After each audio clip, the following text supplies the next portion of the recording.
an annual gathering of world leaders to discuss global issues.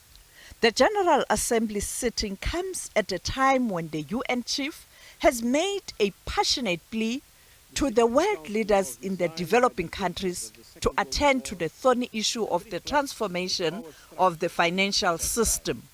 The UN Secretary General Antonio Guterres is also expected to engage world leaders on a special summit of the future. The 2030 Agenda and the Paris Agreement are at risk. Meanwhile, many African countries are mired in debt and struggling to invest in sustainable development. Many have no access to effective debt relief, enjoy scarce resources, and clearly insufficient concessional funding to respond to the basic needs of their population and protect them from the ravages of a climate crisis they did nothing to create. This situation is unsustainable and the recipe for social unrest. That is why we propose deep reforms in the outdated, ineffective, and unfair international financial system, and an SDG stimulus to provide developing countries with the liquidity they need while seeking medium and long-term solutions. Solutions such as increasing the lending capacity of multilateral development banks and enabling them to massively scale up affordable financing for development in Africa. The President will be among the leaders who will be participating in this important summit.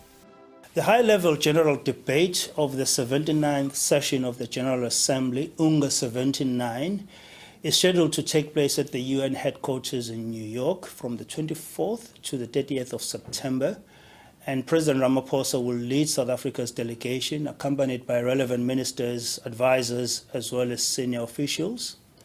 This session is the African group's turn to preside over the General Assembly and the 79th session, which will be led by Mr. Philemon Yang, former Prime Minister of Cameroon, who was elected as the president of the 79th session. As the president of the General Assembly, Mr. Yang has indicated that his chosen theme for this year's general debate will be Unity in Diversity for the advancement of peace, sustainable development, and human dignity for everyone, everywhere. On his return, the President will receive the remains of former activists who died in the fight for freedom. When the President comes back on the 28th of September, he will be back a day or so before that. He will officially receive the human remains of the liberation fighters, stalwarts who perished while in exile, fighting for the liberation and freedom of South Africa. The welcoming ceremony is scheduled to take place at the Waterkloof Air Force Base, followed by the homecoming ceremony in the form of a formal launch of the Repatriation and Restitution Program. The repatriation, headed by the interdepartmental team, is for the returning of the struggle stalwarts who died in Zambia and Zimbabwe, and is scheduled to commence in Tshwane at the end of Heritage Month on the 28th of September. Another important engagement for the President will be his participation at the G20 in Brazil later this year. Preparations are underway for South Africa's presidency of the G20, as well as the hosting of the G20.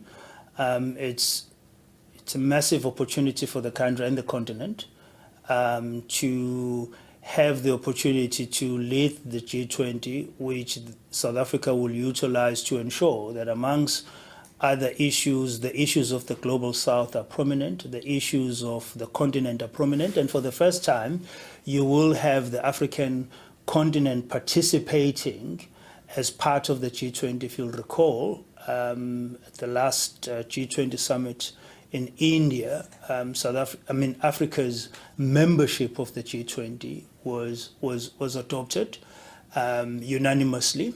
And so it is an exciting opportunity for us as a country, as a continent, as well as the Global South, to ensure that all our pertinent issues that relate to economic development are surfaced and are dealt with some level of detail.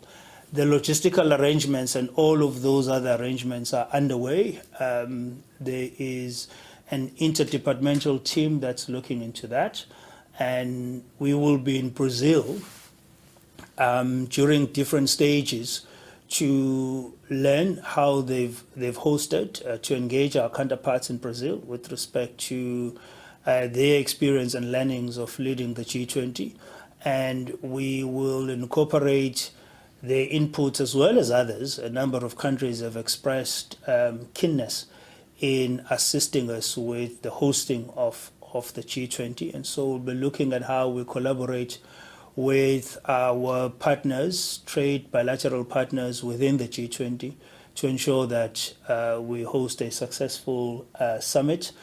South Africa will be hosting the G20 summit next year. Sophie Mukwena, SABC News, Johannesburg.